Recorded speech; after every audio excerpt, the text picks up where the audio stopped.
Very good morning all of you. Is everything is clear to all of you? Clear है, okay चलो ठीक। तो start करते फिर आज का lecture. Yes sir. Last yes okay thank you.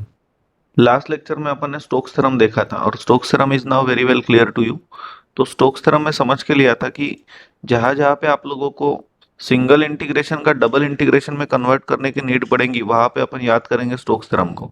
So Stoke what exactly Stokes theorem gives us the facility to convert line integration into what it line integration into what surface integration. और वैसे ही अभी जो divergence theorem अपन पढ़ेंगे इसमें क्या होने वाला है, इसमें डबल इंटीग्रेशन का कन्वर्जन होगा ट्रिपल इंटीग्रेशन में, that is surface integration into volume integration.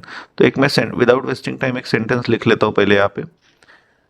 Divergence theorem it provides divergence theorem provides the facility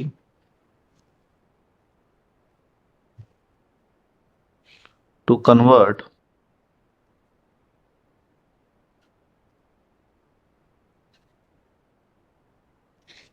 surface integration into volume integration।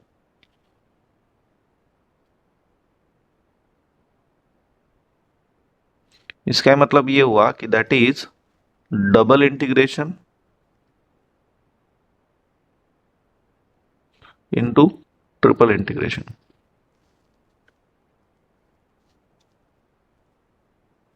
अब इसके बाद अपन ने इसका एक स्टेटमेंट बनाया था जैसे स्टोक्स थ्योरम का।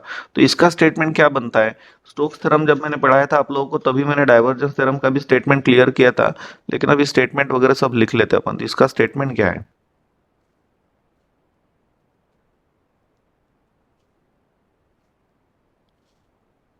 हाँ, can anyone tell me the statement of Stokes theorem? Hello, हाँ Anjali, what is the statement of Stokes theorem?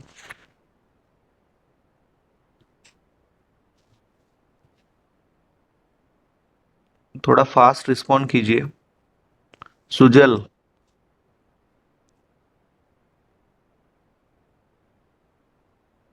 Sir, Stokes' theorem states that the line integration of a tangential component of any vector point function taken on a closed surface is equal to integration close of surface normal नहीं, component close of curve, curl. Close curve Closed curve. is equals to surface integration of normal component of curl of that vector point function, ऐसा था ना। तो वैसे अभी यहाँ पे क्या रहेगा, यहाँ पे अभी डबल इंटीग्रेशन का, जैसे कि यहाँ पे सिंगल का कन्वर्जन डबल में हुआ तो अभी यहाँ पे डबल का ट्रिपल में होने वाला है। तो यहाँ पे कैसा रहेगा, सरफेस इंटीग्रेशन ऑफ, राइट। अब नॉर्मल कंपोनेंट, सरफेस के साथ कौन जुड़ता है, normal component of any vector point function taken on close surface is equals to volume integration of divergence of del bar dot F bar यानी कौन, divergence of that vector point function. समझे क्या? और एक बार बोल देता हूँ, very easy.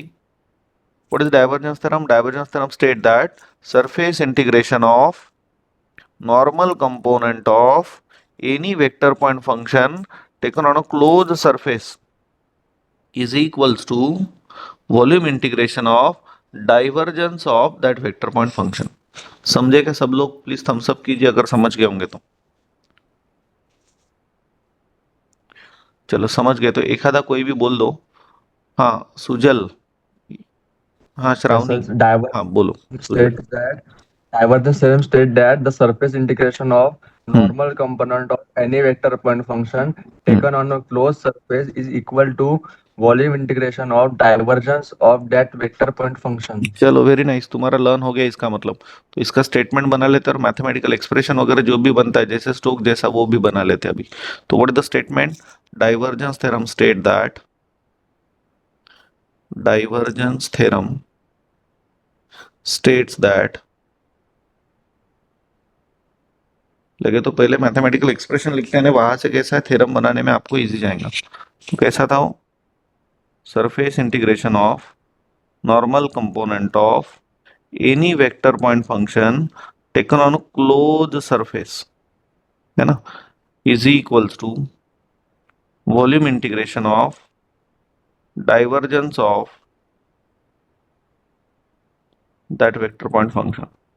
So I'm writing divergence theorem state that surface integration of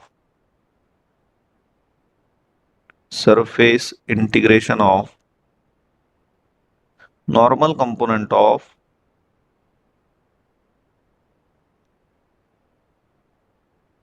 any vector point function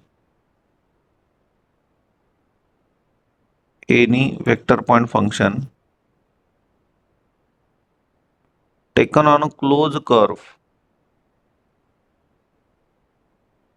आप लोग भी जो रजिस्टर बनाया होगा उसके अंदर लिखा करो taken on a close curve या close surface, taken on a close surface is equals to the volume integration of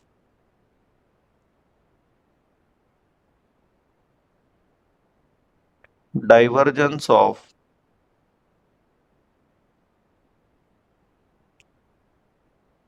that vector point function.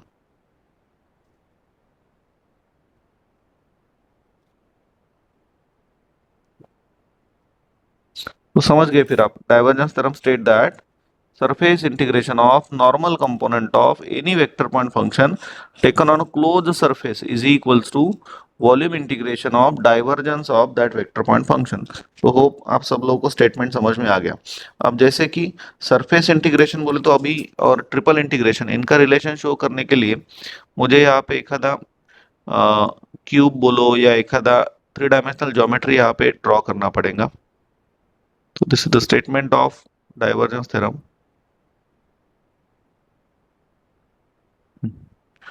समझ लो. तो एक डायग्राम ड्रॉ करते अपन, एक कोई भी फंक्शन कंसीडर करते जैसा स्टोक्स थ्योरम में अपन ने कंसीडर किया था ना. Let me show you. हाँ, स्टोक्स थ्योरम में अपन ने कंसीडर किया था ना कि consider any vector point function F bar define on x Y plane, है ना, from 0 to a, this Stokes theorem expression for it. तो ये ऐसा मैं आपको लिख के बताता हूँ डाइवर्जेंस के लिए भी कैसा रहेगा. तो यहाँ पे कंसीडर करते हैं, consider a function f bar, consider a function f bar define on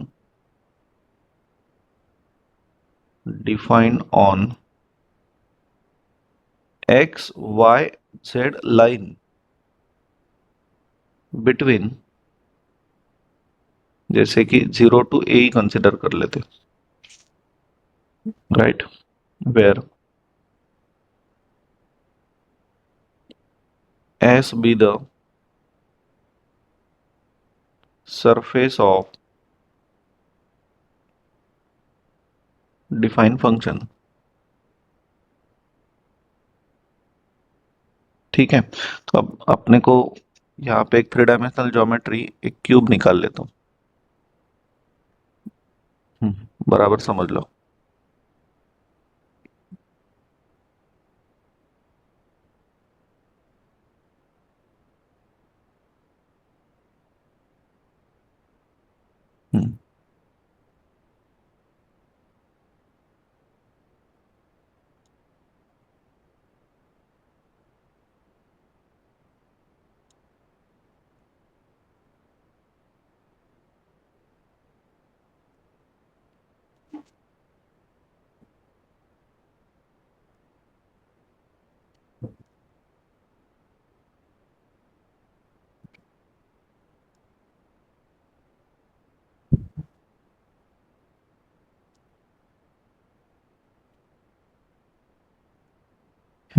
ठीक है.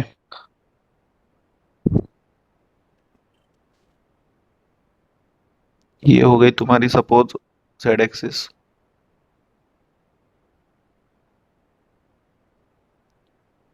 So this is what suppose x axis and this is suppose y axis.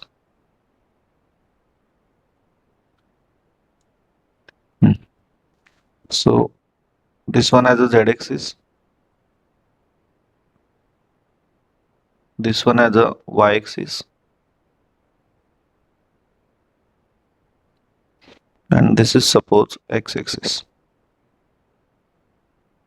Right. अगर प्लेन की बात करते हैं तो ये कौन सा प्लेन है, this is X Y plane, और एक्स वाई प्लेन का ही दूसरा नाम क्या होता है, इसको ही अपन बोलेंगे z इक्वल्स टू 0 प्लेन, बराबर है। ये कौन सा प्लेन है, this is Y Z plane, right, और वाई जेड प्लेन का ही दूसरा नाम क्या रहता है, एक्स इक्वल्स टू 0 प्लेन। ये प्लेन कौन सा है, एक्स जेड प्लेन, और एक्स जेड प्लेन को ही अपन दूसरा नाम क्या बोलते हैं, Y equals to 0 plane, right. समझ गए नहीं यहाँ तक डायग्राम, हेलो, क्लियर है ना। अब ये जो पॉइंट है, ये पॉइंट, ये कौन सा होगा, ये होगा 2,0, सॉरी 2 नहीं, a,0, this point should be a,0। ये कौन होगा, a, प्लेन की बात करते तो a,0 नहीं, this should be what, x is equals to a simply, this should be what, y equals to a, और ये जो प्लेन रहेगा यहाँ पे ये रहेगा कौन, z इक्वल्स टू a। बोलिए समझेगा यहाँ तक, क्लियर है सब लोग, हाँ यस क्लियर है, आगे बढ़ते हैं फिर।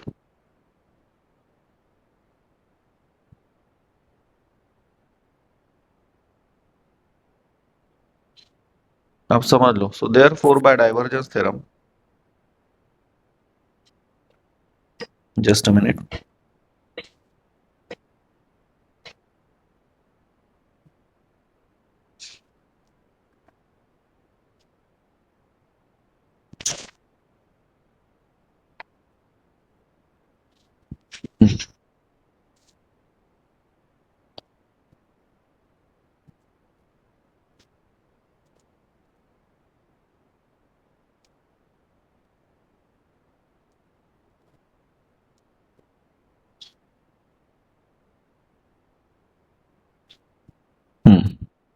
so therefore by divergence theorem, what is the theorem, surface integration of normal compound, अभी पहले अपन ऐसा लिख लिया करेंगे, F bar dot D S bar equals to triple integral over the volume V, this is close surface, divergence of यानी del bar dot F bar into DV. इसको फिर लिख सकते हैं अपन सरफेस इंटीग्रेशन ऑफ, अब ये जो ds बार है इसको तोड़ेंगे, n cap into ds, normal component of any vector point function taken on a close surface is equals to volume integration of divergence of that vector point function.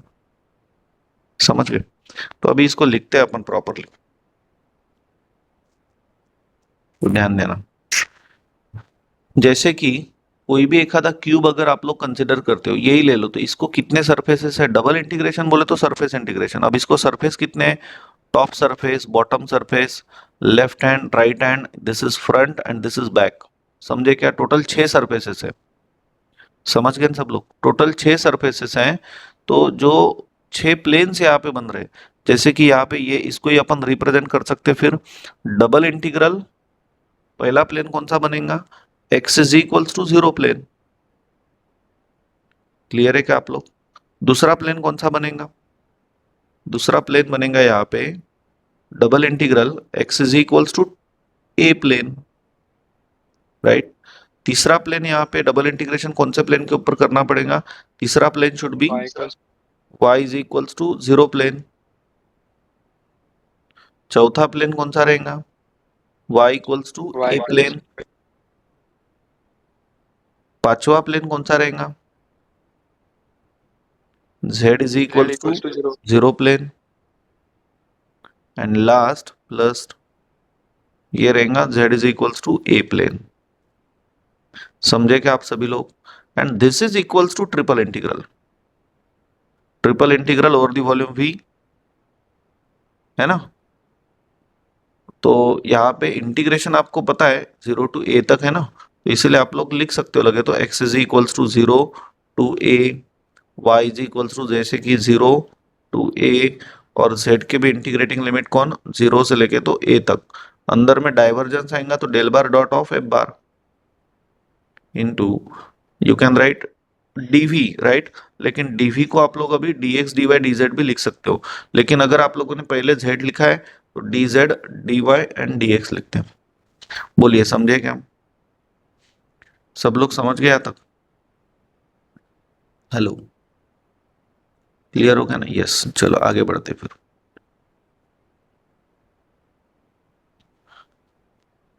आगे बढ़ते हैं, चलो समझ लो फिर।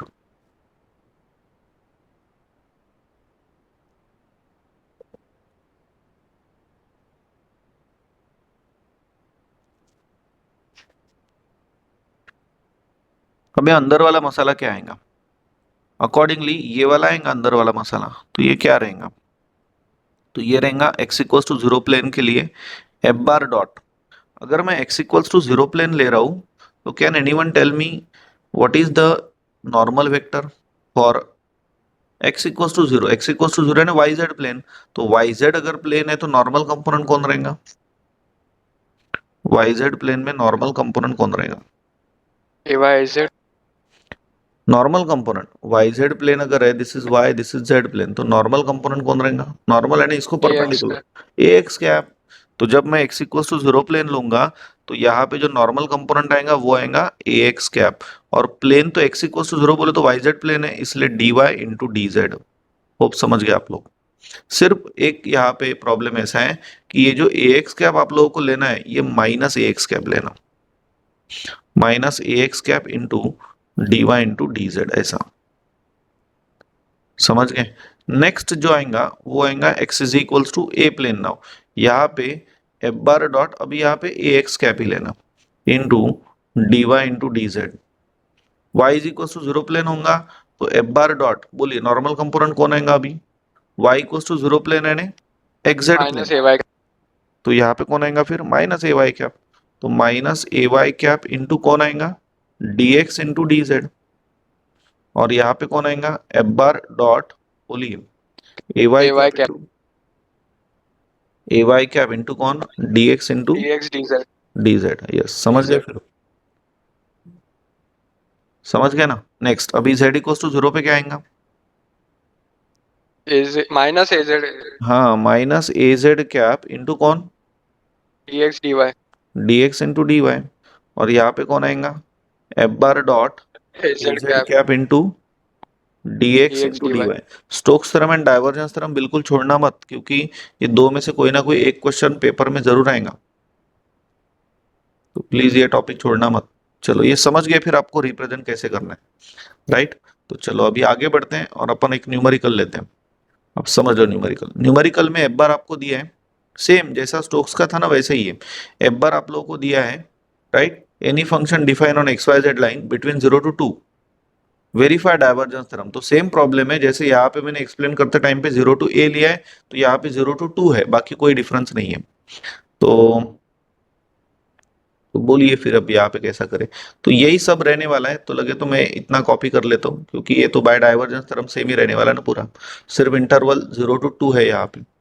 तो ये तो आपको प्रॉब्लम में लिखना ही पड़ेगा पूरा, राइट? ये डायग्राम भी कॉपी करना पड़ेगा। सबसे पहले ये डायग्राम निकालना, डायग्राम वगैरह नहीं निकाला तो भी चलता आप लोगों ने, बट कैसा है मेरे स्टूडेंट हो, प्लीज डायग्राम वगैरह सब निकालना प्रॉब्लम में। सो गिवन है अपने को एफ बार, ये पहले प्रॉपरली से डायग्राम बनाना, राइट? अभी यहाँ पे जैसे कि ये जो ए प्लेन है, ए प्लेन नहीं है यहाँ पे कौन सा प्लेन है अभी? x is equals to 2 plane, y is equals to 2 plane and z equals to 2 plane, बाकी तो कोई डिफरेंस नहीं है, राइट? और बाद में ये तो पूरा एज इट इज आने वाला है, और ये लिखते आता है आपको अभी।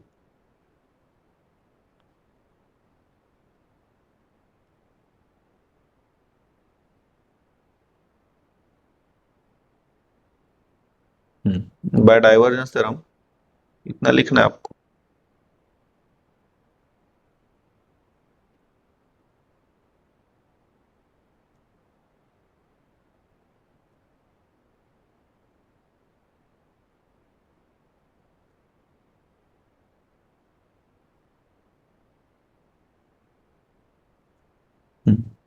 ठीक है, अब इसमें से एक एक टर्म अपन कंसिडर करते हैं, इसको इक्वेशन नंबर 1 दे देते हैं। तो आपकी इच्छा, मुझे लगता है सबसे पहले अपन ने आरएचएस सॉल्व कर लेना चाहिए। अब आरएचएस में आपको del bar dot of F bar दिख रहा है और एफ बार ये है, so this is F bar. तो सबसे पहले अपन आरएचएस कंसीडर करते हैं, लेकिन आरएचएस में आपको del bar dot F bar solve करना पड़ेगा। तो नाउ पहले अपन del bar dot F bar solve कर लेते हैं, राइट। सो डेल बार का मतलब क्या रहता है, वेक्टर डिफरेंशियल ऑपरेटर क्या रहता है, A X cap into del del X plus A Y cap into del del Y and plus A Z cap into del del Z.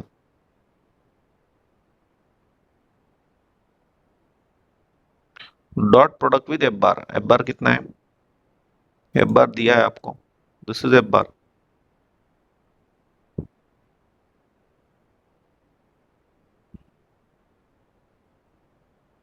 So dot product with F bar, समझ गए।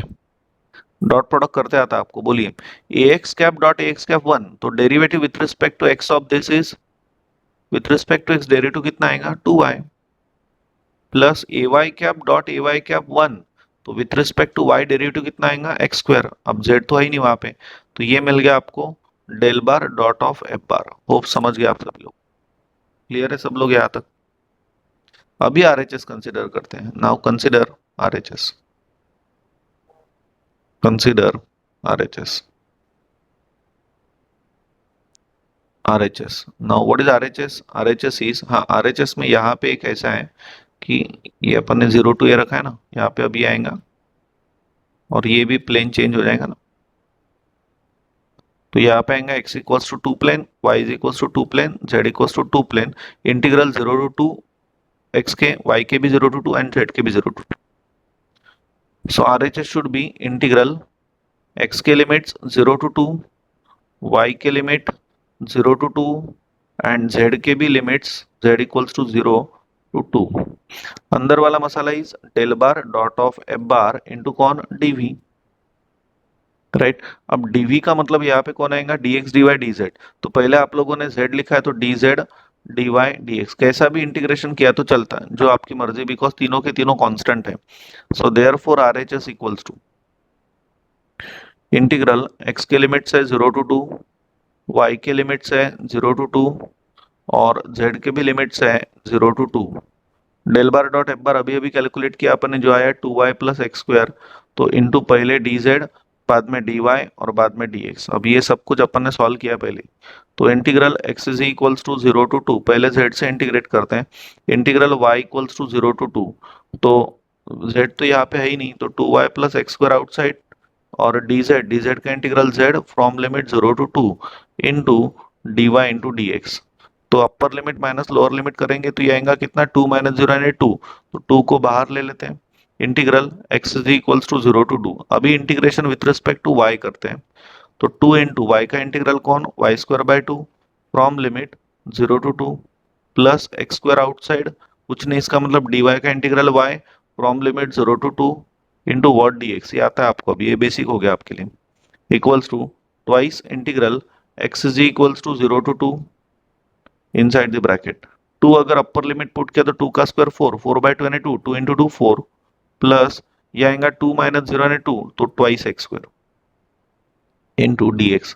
और अभी integrate करते हैं with respect to x, तो 2 into inside the bracket 4 outside dx का integral x from limit 0 to 2 plus 2 outside x square का integral x cube by 3 फ्रॉम limit 0 to 2। So equals to now 2 into upper limit minus lower limit करेंगे तो 2, 2 into 4 8 plus 2 का cube 8, 8 bye 3 into 2 है ना, यानी 16 bye 3। समझ गए ना, बोलिए तो कितना आता है आंसर, कैलकुलेशन करो और बोलो आरएचएस कितना आ रहा है। What is the value of RHS, anyone, hello, 80 by 3, कितना आ रहा, 26 80 by 3, 80 बाय 3, यस 80 बाय 3। तो इसको अपन इक्वेशन नंबर सेकंड दे देते, ये जो इक्वेशन लिखा था बड़ा वाला, इसको इक्वेशन 1 दिया था अपन ने। चलो अभी क्या करना है अपने को, एलएचएस सॉल्व करना है, और एलएचएस सॉल्व करना बोले तो क्या, ये जो है ना पूरा लिखा हुआ, इसमें क्या एक एक सॉल्व करना है। तो पहले अपन ये जो है इसको अपन I1 कर देते कंसिडर। तो ये वाला टर्म कंसिडर करते हैं, F bar dot minus A X cap into D Y into D Z, है ना, X equals to zero plane consider करते हैं, तो उसको I1 बोलते हैं। नाउ कंसिडर I1, और I1 का ही मतलब क्या है? I1 का मतलब है डबल इंटीग्रल ओवर दी, कौन सा प्लेन है वो, x equals to zero plane, right, x equals to zero plane, F bar dot minus A X cap. अब x equals to zero plane है, x equals to zero plane का ही मतलब कौन सा प्लेन हो गया, वाई जेड प्लेन। तो यहाँ पे आएगा D Y into D Z. Now F bar की वैल्यू सब्सटीट्यूट करते हैं और इंटीग्रेटिंग वगैरह लिमिट सब लिखते हैं। तो वाई जेड प्लेन है तो ये माइनस एन बाहर ले लेते हैं, वाई जेड प्लेन है तो y के लिमिट रहेंगे 0 to 2 और z के भी लिमिट्स रहेंगे 0 to 2। समझे क्या? और एफ बार आपको दिया हुआ है, एफ बार कितना है, एफ बार इज दिस, तो मैं लिख लेता हूँ।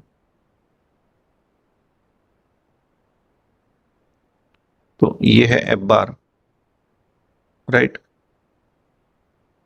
F bar into A X cap minus N मैंने बाहर लिया है, इंटू पहले डी जेड बाद में डी वाई, पहले अपन ने डी जेड लिया ना अंदर, इसलिए।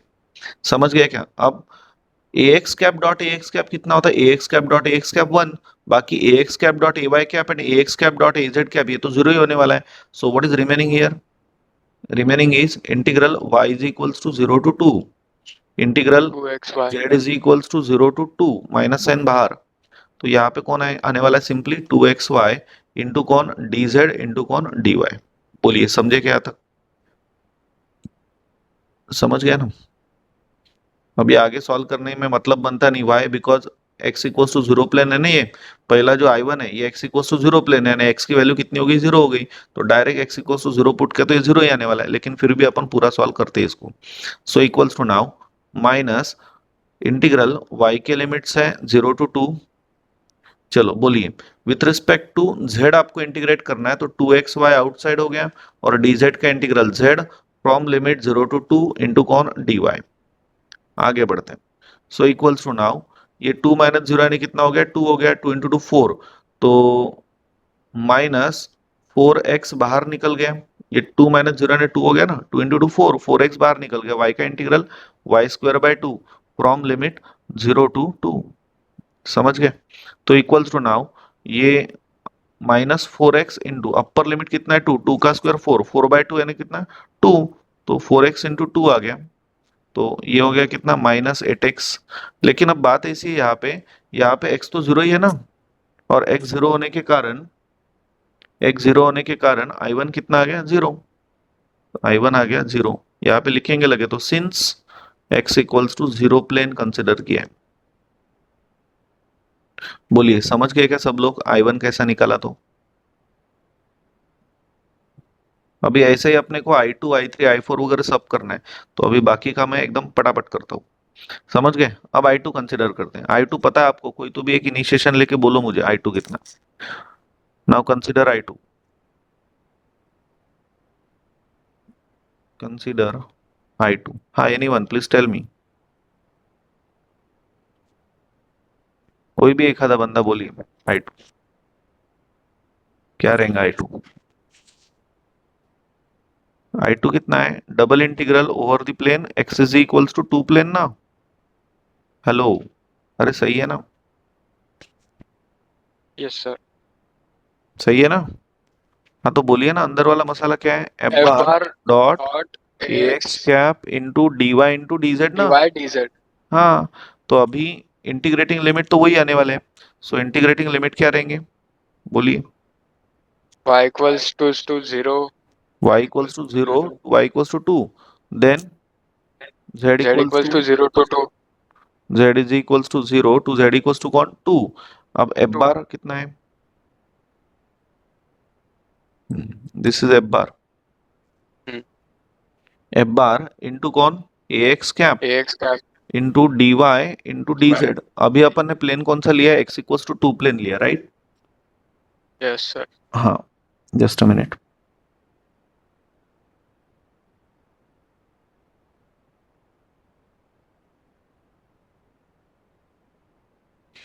हाँ बोलिए। x इक्वल्स टू 2 प्लेन लिया है तो x की वैल्यू अभी 2 रहेंगी। So equals to now integral y is equals to 0 to 2 integral z is equals to 0 to 2 ax cap dot ax cap कितना हो गया? 1 1 हो गया। So what is remaining? 2xy 2xy into dy d dz. Y into कौन D Z. तो अभी अपन ने पहले यहाँ पे z लिखना चाहिए क्योंकि अपन ने अंदर वाला z का इंटीग्रल लिया। तो अभी इसको सॉल्व करो। तो integral y is equals to 0 to 2 पहले इंटीग्रेट z से करो। 2xy आउटसाइड dz का integral z from limit 0 to 2 into कौन 2 dy। नाउ यहाँ से upper limit minus lower limit करोगे तो 2 आएगा ना। 2 इंटू टू 4 तो 4x बाहर ले लिया और y का इंटीग्रेशन कौन Y square by 2 and square this by is 2. From limit 0 to 2। Upper limit 2 put किया तो 2 का स्क्वायर 4 4 बाय 2 यानी 2 2 इंटू 4 यानी कौन 8। तो remaining is 8 8x but x की वैल्यू कितनी है? 2 है। 2 since x is equals to 2 16 plane लिया था and so therefore we got the i2 और i2 कितना आ रहा है यहाँ पे? 16। 16. समझ गए आप सभी लोग? अभी ऐसे ही अपन ने i3 i4 i5 and i6 ये सब कुछ सॉल्व करना है। तो चलो आगे बढ़ते हैं फिर। Now tell me consider i3 now. Consider i3 consider double i3 integral बोलिए i3 क्या है? डबल इंटीग्रल कौन सा डबल प्लेन है? y integral y equals to zero equals to plane. 0 yes y equals to f zero bar plane. F bar dot minus a by cap हाँ into dy dz नहीं d dx y कैसे? dz dx हाँ dx d dz. X into D Z. तो equals to now minus and outside integral. अब y को x के limits आएंगे 0 से लेके तो 2 तक। y z के लिमिट्स आएंगे 0 टू 2। एफ बार कितना है? एफ बार मैंने कॉपी किया है पेस्ट करता हूँ।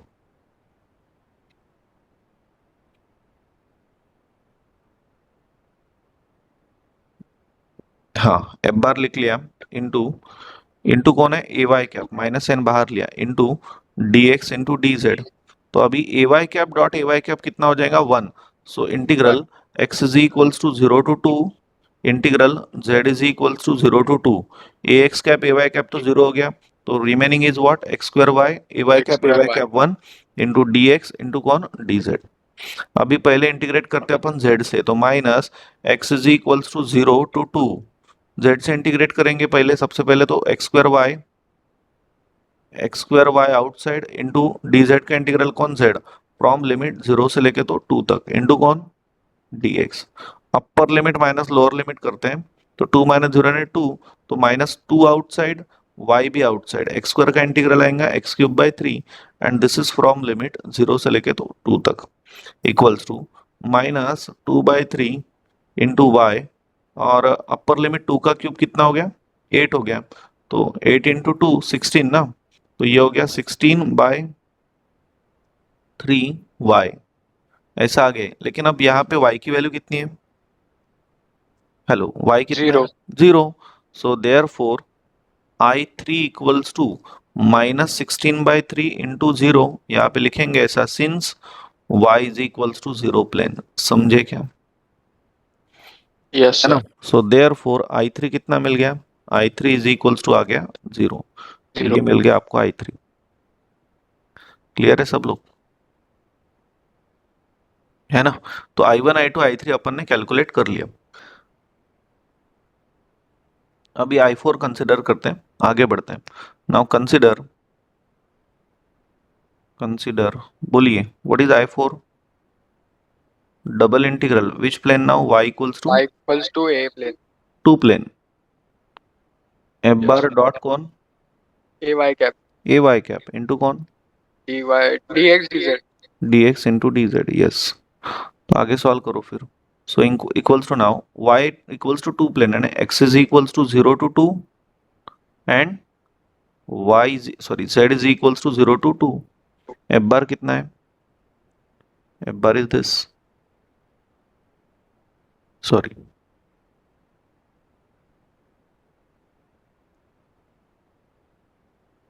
क्या हो गया ये?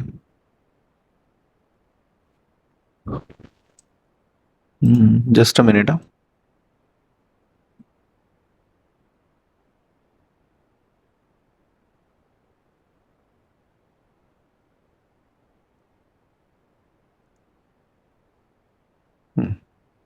So this is f bar.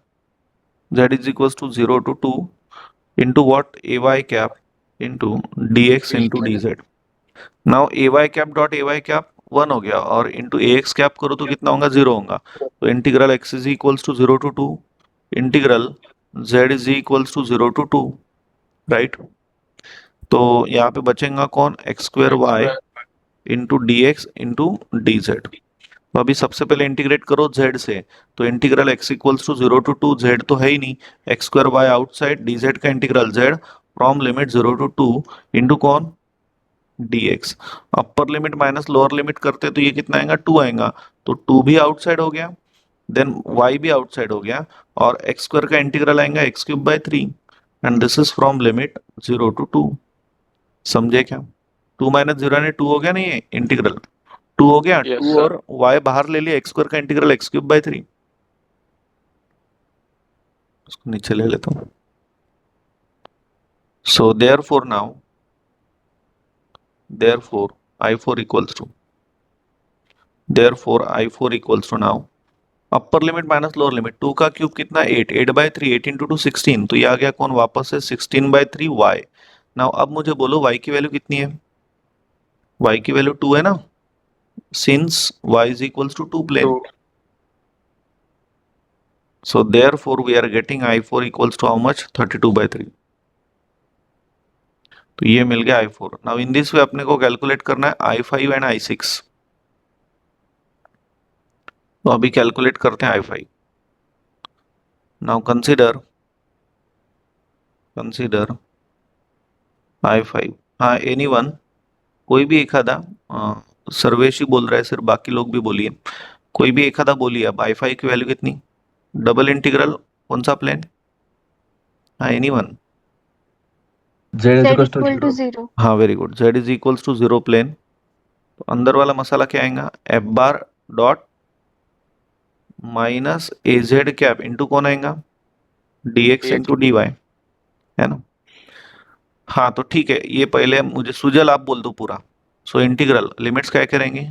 x is equals to 0 to 2, Y is y equals is to 0 equals to to 0 to 2, 2. F bar. 2xy ax cap plus x square y ay cap हाँ, dot product with az cap. A Z cap. अब ये तो बहुत easy है, minus sign बाहर ले लेता हूँ.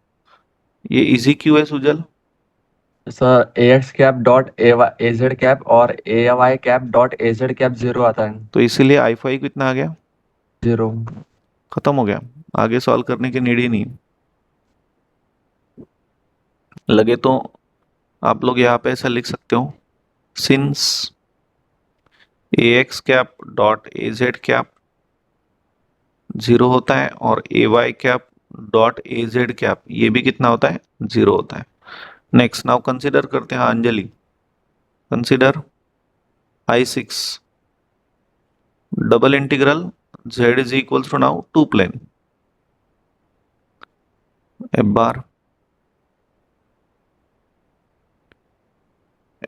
बार इंटू कौन आएगा? A Z cap into D x into D Y. तो ये भी कितना आने वाला है? 0 ही आने वाला है.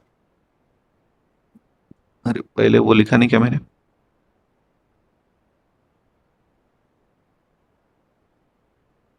हाँ, double integral z is equals to 0 plane. Now z is equals to 0 हो गया, अब z equals to 2 plane.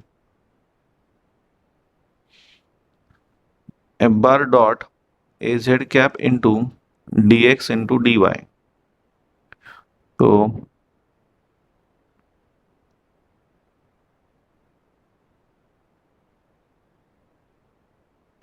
So equals to F bar की वैल्यू पुट कर दी, तो ये भी कितना आने वाला है?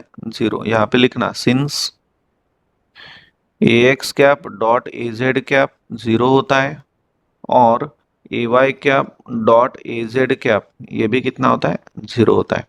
तो ये मिल गया आपको कौन? I6. तो I1 से लेके तो I6 तक सारी वैल्यूज अपन ने निकाल ली. नाउ LHS अभी. सो देयरफॉर LHS का मतलब क्या है? LHS is I1 plus I2 plus I3 plus I4 plus I5 and plus कौन I6। तो I1 कितना आया था? What is the value of I1? I1 आया 0, 0 था शायद। I2 16, right. I1 is 0, I2 is 16 plus I3 कितना था? What is the value of I3? I3 0, 0 I4 32/3, I3 0, I4 32/3 और I5 और I6 तो 0 ही आया। कैलकुलेट करो, आंसर कितना आता है बोलो। 80/3। LHS इक्वल्स कितना आ रहा? 80/3। 80/3। यस, तो ये मिल गया LHS जो आ गया 80/3। इसको अपन इक्वेशन नंबर दे देते 3, इक्वेशन नंबर 3, राइट। एंड देखो LHS 80/3 आया और RHS सबसे पहले अपन ने कैलकुलेट किया था। RHS आया था अपना 80/3, दिख रहा है ना? RHS भी आया हुआ है 80/3। इक्वेशन नंबर 2 दिया था इसको। हाँ, and so therefore from equation number 2 and 3 LHS equals to RHS, and therefore we can say divergence theorem is verified. Divergence theorem is verified. समझ गए फिर आप सब लोग? क्लियर हो गया ना सब लोग? Hello,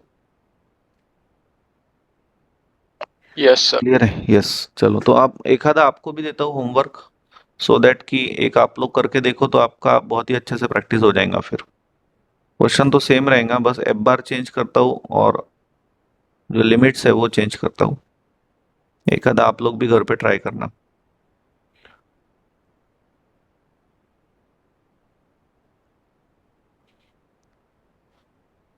Now, second question, it's a homework to you. If f bar equals to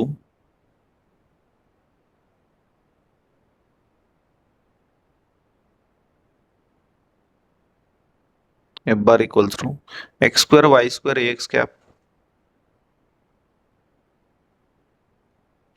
plus 1000 x cube y cube ay cap, कोई भी प्रॉब्लम आए तो करते आना चाहिए। Be any function define on x Y Z line between 0 to 1, अभी limit 0 to 1 रहेंगे, and verified divergence theorem करते हैं सबको। हेलो, करते हैं ना?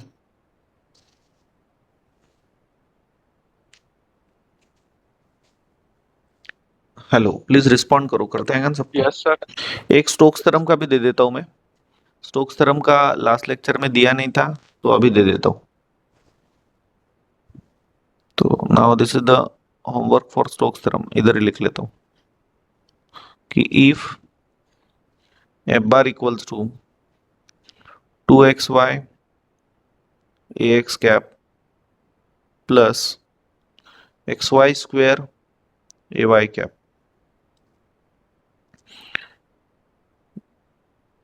be any function define on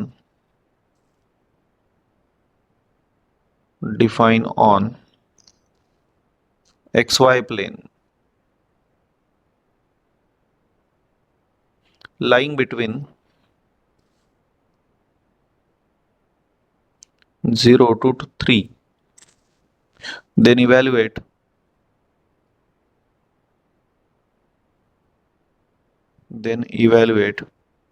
integral और द क्लोज कर c f bar dot d l bar. Single integration दिख रहा है तो इसका मतलब आप कैसे सॉल्व करोगे? स्टोक्स थ्योरम से, वेयर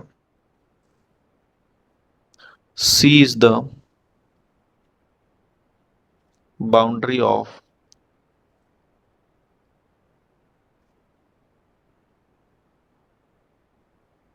डिफाइन सरफेस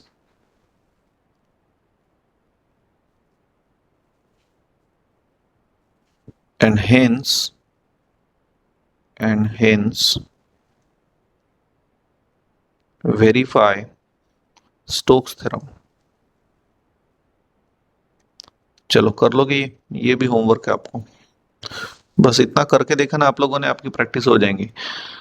तो चलो officially I can declare now this first lesson is completed, right. अब इसके बाद अपने को इसके ऊपर के जो यूनिवर्सिटी में आए हुए क्वेश्चंस वो देखना है। लेकिन मुझे लगता है पहले मैं आगे का सिलेबस पढ़ाता हूँ, और बाद में जब कभी भी ऐसा टाइम मिलता है तो वहाँ पे extra lectures point of view अपन वो सारे भी देख लेंगे, राइट। तो आज के इस लेक्चर में अपन यहीं पे रुकते हैं, फर्स्ट लेसन कंप्लीट हो गया। नेक्स्ट लेक्चर में अपन सेकंड लेसन स्टार्ट करते हैं। तो ठीक है, फिर रुकते हैं यहाँ पे, बाकी नेक्स्ट लेक्चर में लेते हैं।